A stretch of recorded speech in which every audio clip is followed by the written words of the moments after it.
Baik, Assalamualaikum warahmatullahi wabarakatuh.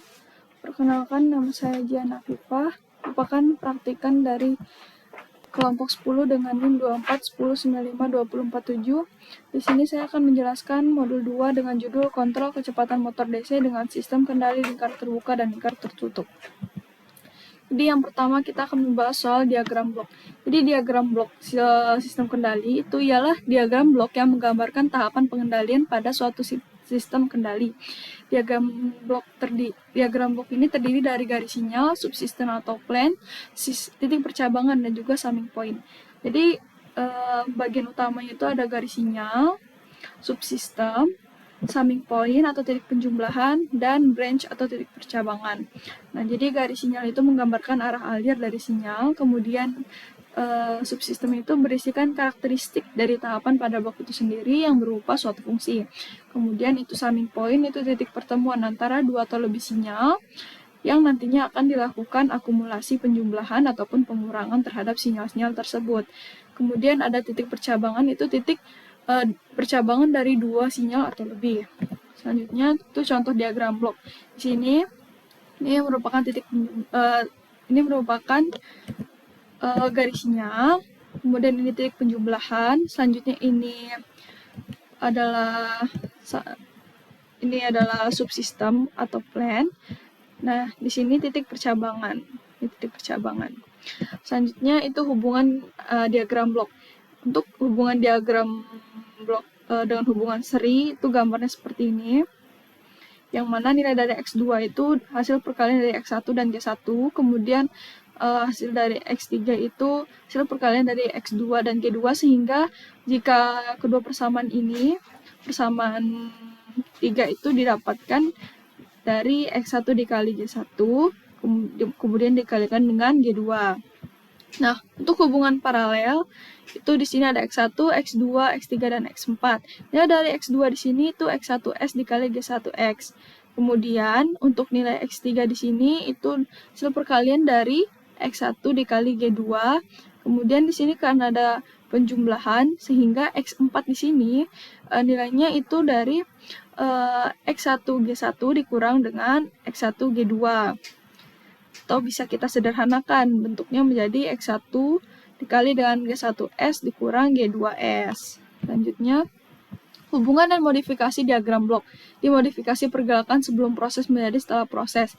Nah, untuk sebelum proses menjadi setelah itu, pada sebelum proses bentuk diagram blok seperti ini. Jadi nilai dari percabangan di sini itu adalah X1 dikali G. Kemudian di sini hanya X1. Nah, jika dia ingin dipindahkan ke setelah proses, nah jadi di sini X1 G1, sedangkan di sini jadi X1 G dan A. Nah, nilai A di sini jadi nilai di ruas kiri sama dengan ruas kanan. Di sini X1, sedangkan di sini X1 GA.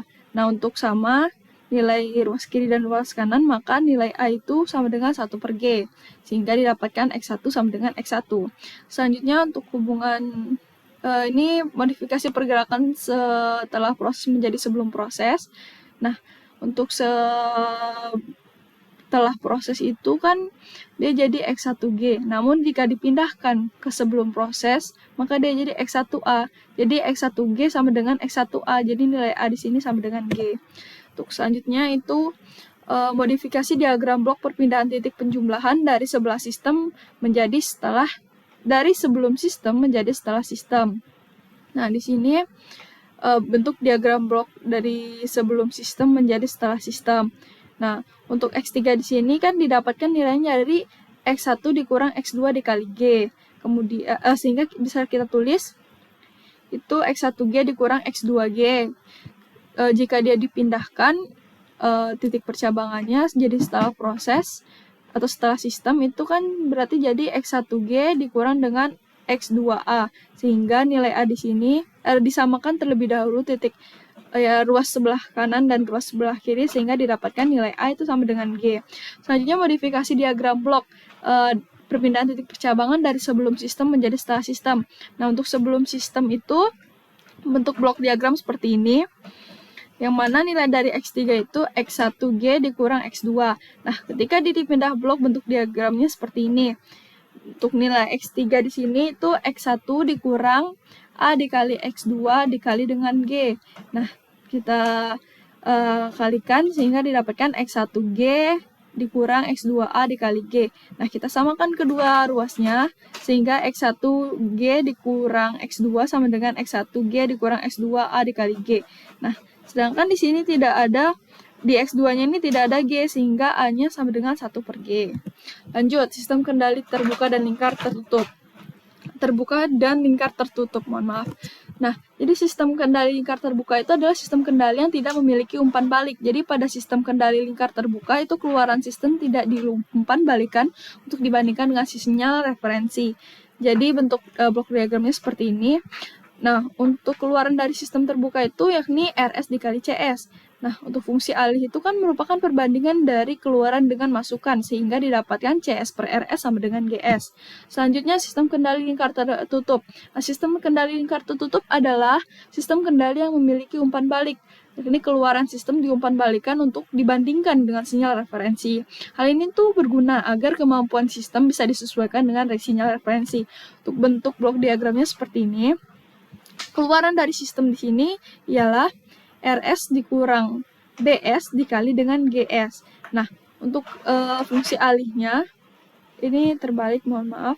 Keluaran dan fungsi alih. Untuk fungsi alih ini merupakan perbandingan antara masukan dan keluaran. Nah, berdasarkan yang sudah dipelajari di kelas, didapatkan fungsi alihnya itu GS per 1 ditambah GS dikali HS. Lanjut. Perbedaan sistem kendali lingkar terbuka dan lingkar tertutup. Nah, yang pertama kestabilan dan ketelitian. Pada sistem kendali lingkar terbuka itu kurang stabil dan juga kurang teliti. Namun pada sistem kendali lingkar tertutup itu sistemnya lebih stabil dan juga teliti. Selanjutnya, perbedaannya yakni pada kemudahan pembuatan. Pada sistem kendali lingkar terbuka itu lebih mudah untuk dibuat dibandingkan dengan sistem kendali lingkar tertutup. Selanjutnya yang ketiga itu umpan balik. Pada sistem kendali lingkar terbuka tidak ada umpan balik. Kemudian pada sistem kendali lingkar tertutup itu terdapat umpan balik. Dan yang terakhir itu biaya pembuatan. Pada sistem kendali lingkar terbuka, biaya pembuatannya lebih murah dibandingkan dengan sistem kendali lingkar tertutup. Selanjutnya itu konstanta pengali KP, lingkar terbuka dan tertutup. Pada sistem kendali terdapat konstanta pengali yang biasanya disimbolkan dengan K atau dengan KP. Nah, konstanta pengali ini berfungsi untuk menguatkan sinyal yang akan dimasukkan ke plan atau subsistem. Pada pembahasan sebelumnya telah dibahas mengenai sistem kendali lingkar terbuka.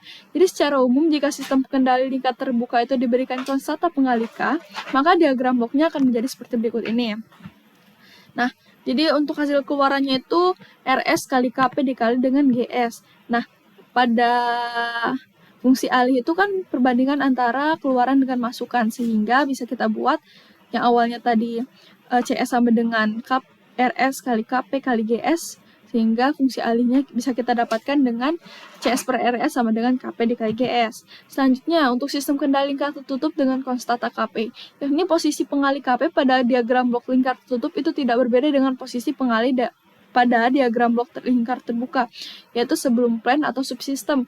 Jadi secara umum sistem diagram blok kendali lingkar tertutup dengan pengali KP dapat digambarkan seperti gambar berikut. Nah, di sini bentuk diagramnya. Jadi untuk keluaran di sini yakni CS sama dengan RS dikurang HS dikali KP dikali GS. Nah, karena ini fungsi alih itu merupakan perbandingan antara CS dengan RS, sehingga bisa kita buat KP kali GS dibagi 1 ditambah, karena ini pada titik penjumlahan di umpan balik itu dia ke negatif, maka 1 ditambah KP GS dikali dengan HS. Selanjutnya, pengali proporsional integral derivatif. Ini pengali yang digunakan untuk memperbaiki performansi sistem melalui perbaikan respon sistem yang dihasilkan. Nah, tipe-tipe pengali PID ini yang pertama itu pengali proporsional yang digunakan untuk memperbesar penguatan dan mempercepat respon transien dan menghasilkan output yang membandingkan dengan input. Untuk diagram bloknya seperti ini. Nah, hubungan antara sinyal error E dengan sinyal kontrol U dalam domain waktu itu dibuat dalam UT sama dengan KP dikali E. Nah, selanjutnya dalam domain Laplace itu dapat ditulis dengan US per ES, yang mana nilainya sama dengan KP. Selanjutnya itu pengaruh pengali P. Jadi pengendali yang digunakan untuk memperbaiki performasi sistem melalui perbaikan respons sistem yang dihasilkan. Nah, pada kondisi KP yang diperkecil, pengaruhnya itu respons sistem akan semakin lambat dan restemnya akan semakin lama. Namun, jika KP diperbesar, respons sistem itu akan semakin cepat dan restem semakin meningkat. Nah, akan tetapi jika KP itu terlalu besar, respons sistem semakin tidak stabil atau terjadi overshoot atau osilasi yang terlihat jelas. Nah, nilai KP itu dapat diatur sedemikian rupa untuk mengurangi steady state error, tetapi tidak menghilangkannya. Selanjutnya itu pengali proporsional integral derivatif. Nah, tipe-tipe pengali PID itu yang kedua adalah pengali integral, yang mana dia tuh digunakan untuk menghilangkan steady state error yang menghasilkan output lebih besar atau lebih kecil ketika error input sama dengan 0. Nah, untuk bentuk diagram blok seperti ini, nah, nilai error E itu diumpamakan sebagai laju perubahan kontrol U. Nah, UT sama dengan KI, konstanta integral dari 0 sampai T, ET dt. Nah, dalam domain Laplace itu dapat ditulis US per ES sama dengan KI per S. Nah, ini juga merupakan fungsi kali sepertinya ya, karena perbandingan antara output dan input juga. Selanjutnya itu pengaruh pengendali I. Nah, pengaruh pengendali I, jika sistem diberikan konstanta integral, maka respon sistemnya akan semakin lambat. Nah, jika sistem diberikan konstanta integral dengan sinyal error steady state-nya sama dengan 0, outputnya akan tetap bertahan pada nilai sebelumnya. Selanjutnya, jika sistem diberikan konstanta integral, tapi sinyal error steady state-nya tidak sama dengan 0, maka outputnya menunjukkan kenaikan atau penurunan yang dipengaruhi oleh ESS dan nilai KI. Nah, jika KI sangat besar, maka semakin cepat error hilang, tetapi osilasi juga meningkat. Selanjutnya itu yang ketiga itu pengali derivatif, yang mana dia itu digunakan untuk meredam overshoot dan mempercepat sistem mencapai set point, dan mana menghasilkan output yang merupakan diferensial dari input, tetapi tidak dapat mengeluarkan output tanpa adanya perubahan input. Jadi syaratnya di sini tuh adalah harus adanya perubahan input. Nah, bentuk diagramnya seperti ini, diagram blok. Nah, jika sistem kontrol U yang bersesuaian dengan laju perubahan sinyal kontrol E, maka dapat ditulis persamaan dari UT sama dengan konstanta derivatif, yakni turunan dari ET pada waktu. Nah, jika dibuat dalam domain Laplace atau fungsi lainnya itu dapat dibuat dengan US per ES sama dengan konstanta derivatif dikali S. Selanjutnya itu pengaruh pengendali D. Nah, jika sistem diberikan konstanta derivatif, yakni terdapat pengaruh. Pengaruhnya adalah tidak ada output jika tidak ada perubahan input. Jadi kembali ke syarat tadi, yakni untuk mendapatkan output tentu harus ada perubahan input. Nah, selanjutnya jika sistem diberikan konstanta derivatif, nilai error berubah terhadap waktu, yang mana outputnya tergantung pada nilai konstanta derivatif dan nilai perubahan error. Nah, jika konstanta derivatif itu ditingkatkan, maka stabilitasnya meningkat dan overshootnya berkurang. Jadi kerja pengontrolan diferensial hanyalah efektif pada lingkup yang sempit, yaitu pada periode peralihan. Oleh sebab itu, pengontrolan diferensial tidak pernah digunakan tanpa adanya kontrol lain. Selanjutnya itu pengendali proporsional integral, yang mana digunakan untuk mengoptimalkan kerja dari pengendali proporsional. Nah, untuk bentuk diagram box seperti ini, jadi persamaannya dapat kita tulis UT sama dengan konstanta